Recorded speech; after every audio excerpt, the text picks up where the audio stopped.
Macaulay Jones joins me. It's always a tough situation to talk about this, but obviously some big damage to car number 8 down there. Yeah, it's really unfortunate. You know, I think it's never good to have the first race meeting and have such damage like that, and with another 3 to go, it's going to be a long night for the boys, unfortunately. What's their first impressions? But it took a big hit at Bathurst. Yeah. It's been a long repair build to get it to here, and it took a fairly big hit on the inside there at the pit wall. Yeah, that car's gone through a little bit of a tough life at this point, but I think they'll be able to get it around for tomorrow, not so much for today, but they'll do their best and uncover and see what's underneath it. Well, another race to come up later today for the Virgin Australia Supercars Championship. It is a reverse grid race, though, this time around for the Porter Group NZ V8 Utes Series. A car is stalled at the back of the field, but at least with Simon Usher and Jeff Kernahan from the front row. And as we saw in race number 1, it was elbows up from the green light. It's going to be a tough race for Paul Manuel, especially to come through the field. He looks like he's sort of just biding his area there and making sure he gets through it all cleanly, and it seems like they're all battling around.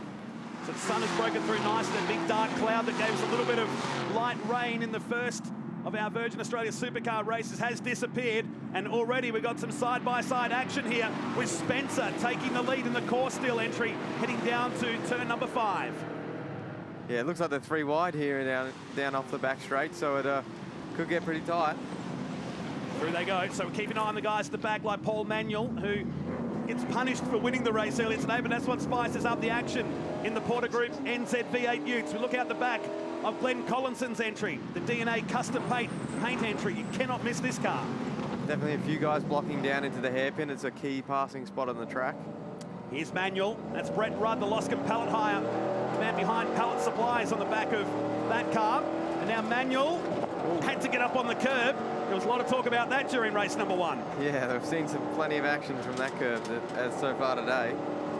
He lifted off the throttle to settle in behind the back of Rudd. So he's up towards the top 10 now. But it's Spencer, and a big margin already, nearly a full second. Back to Usher, Kernahan, and Collinson. Spencer's managed to get a really good solid first lap, get to the lead, and find some clear air to sort of do his own thing out the front. So everybody safely through on the first of 12 laps around here. Tomorrow we have one more race for the culmination of the overall points of this weekend. This is the first round of their championship. We've talked about it. New Zealand do it a bit differently to everybody else. They have a summer series of racing. So a 6-round championship that will take in all the major New Zealand tracks. It's down the inside now goes the 17, 2 for the price of 1 perhaps. This could work all right. Oh, hasn't made the corner though. That never works. Takes to the inside. Hopefully he can join on cleanly and bide back his spot. Slot himself back behind Richard Moore and ahead of James Urquhart, the Mitre 10 Trade Supplies entry, car number 10. And again, there's more 3-wide action down here at the slow second gear hairpin. Back on board with Manuel. He's 11th and in the mix here. It's been a tough spot for Manuel at the moment. He's managed to try and get a few forwards, but it hasn't been easy for him. And again, he had to yield, didn't he, into that corner. He's taking Collinson. It's a bit of risk versus reward when you're having to come from the back after being on pole for the first race. He's done this all before. Former champ, he's the defending V8 Utes champion New Zealand. It's on board with him now, 3 wide. And no one traded panels, which was good to see, but of opposite lock on the way out. It's surprising with the Utes sometimes. Don't speak too soon. Maybe the Collinson car might have missed the gear going through there, the way he backed up through the field. And this has just happened down into turn 1. And that is the Placemaker's entry right in front of the group. And again, they've all managed to miss him. I think I did speak too soon. Right on cue. My bad. And it's brought out the safety car in the background of this shot. So the 27 of Hanley, who was running 3rd at that point, lucky not to do a lot more damage. It's the Placemaker's Holden. Yeah, they managed to get off reasonably clean from that. That's such a fast corner. Was that Richard Moore? It was Richard Moore on the outside. He'll definitely have damage on that left front, for sure. He scatters across to the gravel trap on the outside of turn number 1. So the Lexus safety car has been called, and there is the 57 Holden, the Flex Group entry of Richard Moore, who's now buried in the gravel trap. As our Australian guys do, they've got the nicknames on there. And Danger Moore is the dangerous spot right now in the gravel trap. Will have to be retrieved by our hard-working officials and volunteer staff, of which there's many here this weekend supporting the ITM Auckland Super Sprint. Yeah, that's a very disappointing end to his race. You know, he managed to get up to 4th from a reasonable start, and you know, with 10 laps to go, who knows where it could have gone. So we did speak too soon on the carnage happening right now as the Lexus safety car comes out along with one of the tilt trays to retrieve car 57, and Graham Spencer will be the leader. Jeff Kernahan second. Then Jaden Dodge, who we didn't see in race number 1 earlier today, back in third spot at the moment. Reverse grid race, if you watched this morning wondering why Paul Manuel is so far down the field, as we take a look at replay one more time, sending 4 or 5 Utes scattering, unfortunately for more damage to the left-hand side. That was a big hit to the wall for Richard. That would definitely have caused a little bit of damage, unfortunately. Jeff Kernahan lucky not to drill the back of Nigel Hanley's number 27 placemakers, Holden. And that was big contact with the concrete wall. Looks like he just got a little bit loose on the entry. He was a little bit narrow, and it's quite a bumpy part of the track. A few high above. We've gone 2 wide here, but 3 wide doesn't tend to work. Looks like the Hanley car got up on that curb, which unloaded the rear of it, and Moore was the innocent party there. Yeah, he was definitely an innocent bystander on that a little bit. There should be a couple of laps behind here as he walks away, limping. No doubt it would have got his attention as he heads away and jumps in behind one of our medical cars and heads back into the pits. Race number 2. Yeah, hopefully he's okay and they get the car ready back for him to redeem himself tomorrow. Mirror hanging off the number 10 entry of James Urquhart. So still behind the back of the Lexus safety car. Always at a tricky point here. You've done this before where you had a chance to get the car up to operating temperature, but you've got to keep heat and tyre pressure up right now. Yeah, that's very important to make sure that you really keep the tyre pressures up and the temperature of the surface of the tyres as well as the brakes up. There's Richard Moore's car. Significant damage to the front left-hand side. Yeah, the wheel hanging off there definitely doesn't look good. It's not handy anyway. Bit of work for that team to do overnight. They'll be back out first up tomorrow. There's a bit of cloud cover coming over the circuit towards our end of the track at the end of the main straight. Still another race to come up this afternoon, the Virgin Australia Supercars Championship. Head back to car number 8. We definitely won't set it out for race number 2 this afternoon, probably not for the weekend. No, probably not for today, but hopefully we can work hard at it tonight and get it going for tomorrow. It's really disappointing for us, but that's racing sometimes. Limited spares, of course, of the flyaway round, and coming straight off a very hectic Pertec Enduro Cup as well. Yeah, I mean, the car hasn't had the best run in the last couple of months, so there's we're down on spares at the moment, but having to pack everything into containers to bring it across to here is never easy to do this kind of thing. What sort of spare parts would be left in there to look after the 3 cars? Of course, the Freightliner car suffered more damage than we expected in that qualifying incident today. Yeah, I mean, we'll definitely have enough spares. It's just after today we're going to really have to be wary of it, and hopefully we can have a clean run tomorrow. Let's talk about your year so far too. Been running the Supercars Dunlop Series. One more event to come for you guys, and you've stepped up. You're happy with the progress this year? Yeah, I'm very happy with the progress. It's been quite difficult at the start of the year, getting used to the new car and working with that, but really excited for Homebush. Let's take a look at what happened this morning here in greasy conditions when Paul Manuel got punished for being on pole position because that was the wetter side of the track. He dropped back to 3rd position as he went side by side with Peter Ward, who folded the mirror in on the Oryx entry down into turn number 2 and 3 here. The track dried out dramatically because when we arrived this morning, it rained heavily all the way out here, and we didn't think it would be a dry race. Yeah, I was very surprised with how quickly the track dried. It was quite windy, which usually brings the water out of the surface, and it dried amazingly fast. Peter Ward did a good job to hold inside the top 3. This was the battle between Rudd and Richard Moore, who's the reason why the Lexus safety car is out at the moment. Then this pass. Gutsy move on the outside, wasn't it? It was a great pass for the lead there, and he just really worked out well. It was great timing for him, and he didn't hesitate at all with it. And that was Urquhart trying to do a replica pass on the outside there of the final turn.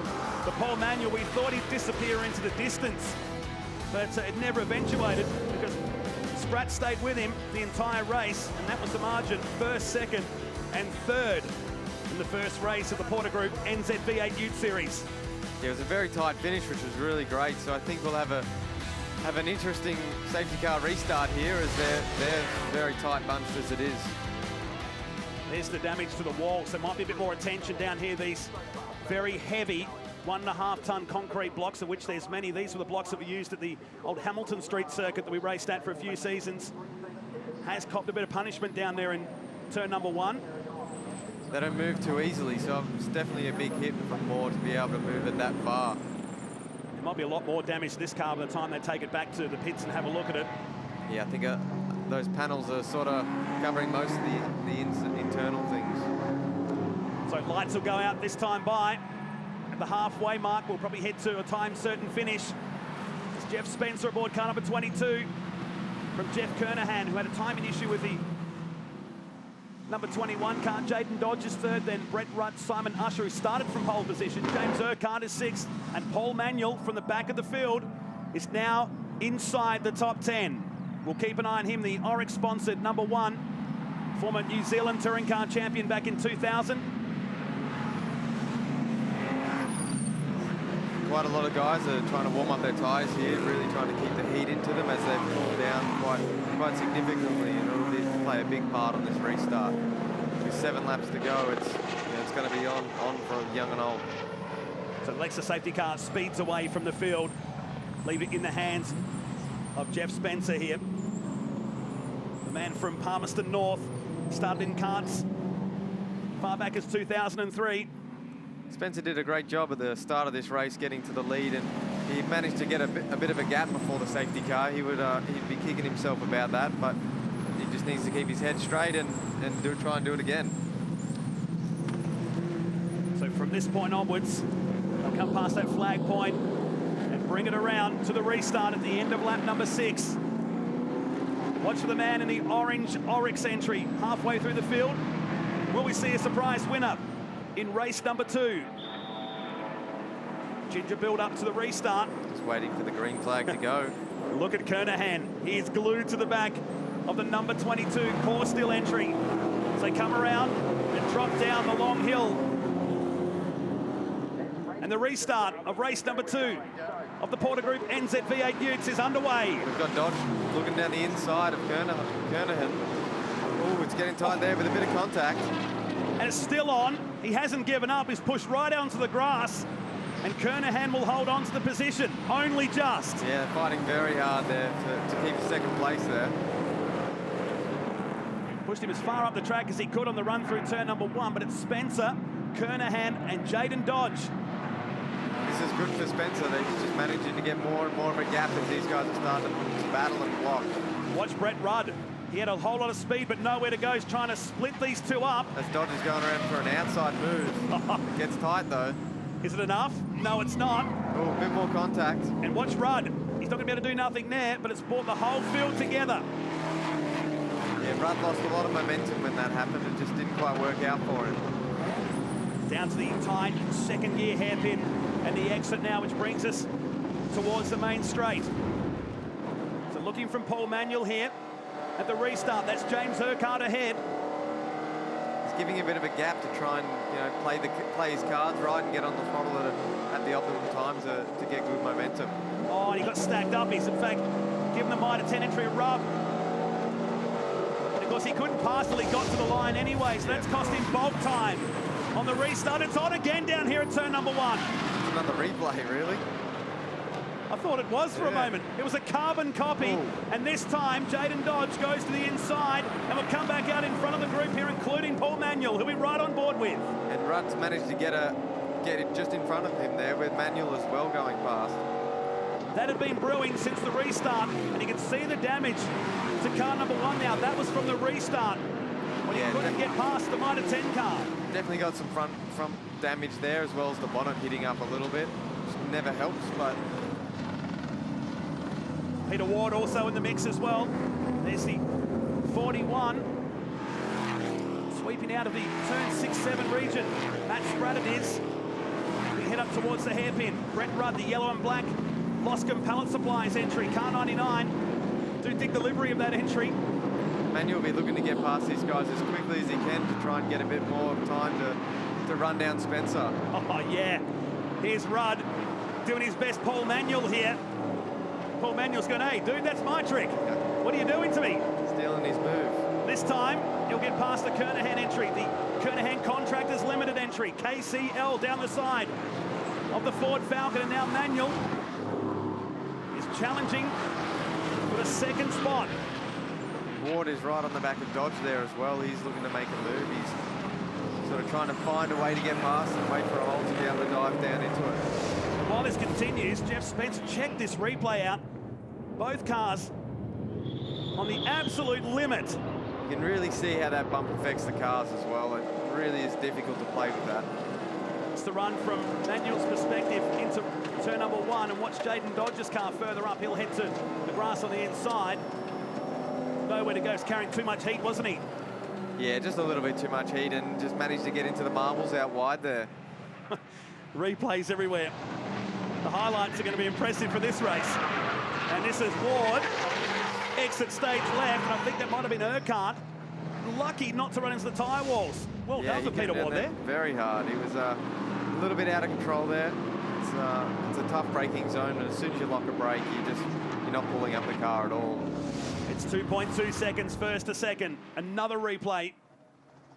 So watch this on the outside. Ward pinching the right front, and lucky to do what he did, because the Stadium Finance issue, that's Jaden Dodge, who's gone off again. And it was lucky for Ward he went where he did. Yeah, I mean, he would have got caught up in that for sure. So it's played out a little bit better for him there. Hopefully he hasn't flat spotted that tyre too badly though. It was a big lock-up. Here's Glenn Collinson, the 40-year-old from Hamilton, on the back of Jeff Kernahan here. He's running back in 8th position. Lap 10 of 12. He's getting a good slipstream down here. He'll be looking to make a move under brakes for sure. And look how close these guys are now. It was 2.2 seconds last lap around. It's now less than a second, first to second. Manuel's made the fastest lap of the race then as well, so he's really going to have to look for a way past here and try and make a move as quickly as possible. Spencer parks it down the middle of the road here. As we jump back on board with Manuel from the back of the field. This, of course, being the reverse grid race today. Right over the back of him. He's going to try and set up a good pass down at the end of the straight. He's really strong into this last sector here. When these cars bounce through the last set of turns, they climb uphill. There's an exciting racetrack here, Pukekohe Park Raceway. We start lap 11. Manuel, that's right ahead. Nowhere to go here, and that's the race leader. Less than a car length now, first to second. And it's a 4-car scrap. Yeah, we're in for a good battle at the end of here. Spencer seems to like his tyres have not... Ooh, big move from Manuel. We haven't seen a pass there all a couple of races. It's definitely a high-risk place. Totally, and he knew it then. He had to get out of it, and now Spratt will be the big winner here as he goes down the inside the KPH Transport Holden. So Manuel, he had to be committed, but he's been punished now for that move. He definitely has, yeah. He definitely made a bit of a risk and hasn't quite paid off for him here. Challenge for the lead, though. Down the inside goes the Loscombe Pallet Supplies entry, and the Scud will take the lead now. It's quite a good move with an outside move to the inside then. Really good car positions. Manuel on the outside here as well. Can he hold on to it, or will he muscled off onto the curbs? Just enough racing room given there by Matt Spratt. Just enough. You know, we've talked about those curbs in the earlier races. When they get wet, it can be really slippery. And he gets it done. Oh, and there was a little bit of contact there. Could have got a little bit ugly, but it didn't. And the Oryx entry moves up to 3rd. And Brett Rudd will lead us around with 1 lap to go here at Pukekohe Park. He's managed to get a little bit of a gap here as well to Spencer at the back, and Manuel really right on the tail of Spencer. And they last raced here as a part of the support bill of the championship. He finished 3rd in race number 2. I'm talking about Brett Rudd, who's already got a good margin. On the 2nd place, Jeff Spencer. Got a bit of a wheel spin on the exit of that corner. Really didn't help his run off. Maybe he got to contact. I didn't think there was any need for the waving going on either. He drops back behind Matt Spratt. And Rudd here has done enough, I think. The battle now to watch will be 2nd, 3rd, and 4th position. Spratt will be the benefactor here if he stays where he is, but Manuel around the outside. Using all that experience. Kept his momentum there and really got a solid run off. That's what this place is about, isn't it? It's momentum, keeping the momentum up. That's the reason why that man carries number 1 on the windscreen. But Brett Rudd who was the 2011 Rookie of the Year in the NZV8 Utes. He finished 4th in the 2012-13 championship. Is coming around, and this will be a big win for Loscombe Pallet Supplies. Yale Forklifts Holden. He is going to take the checkered flag here today in race number 2, but watch out for the miners in the background. It's going to be less than the car lead, 2nd to 3rd. But Rudd is the winner. Very tight run there to the line. He managed to always get good runs off the exit there, Manuel, so it really gives you a good opportunity to pass into turn 1. Unfortunately, it was the last lap, though. Good run to Jeff Spencer, who led this race for a while, and then the faster guys who started down the back clawed their way up with the aid of the Lexus safety car. But the win goes to Brett Rudd in the 99 machine, 1.6 seconds ahead of Jeff Spencer. Paul Manuel was 3rd, then Matt Spratt in 4th. Peter Ward got inside the top 5, then James Urquhart, Glenn Collinson, Nigel Hanley, Jeff Kernahan, and Simon Usher, who started from pole, ended up in 10th position. Back to Elton Goon and David Kernahan, and poor Jaden Dodge finished at the back of the field with Richard Moore, who brought out the safety car early on.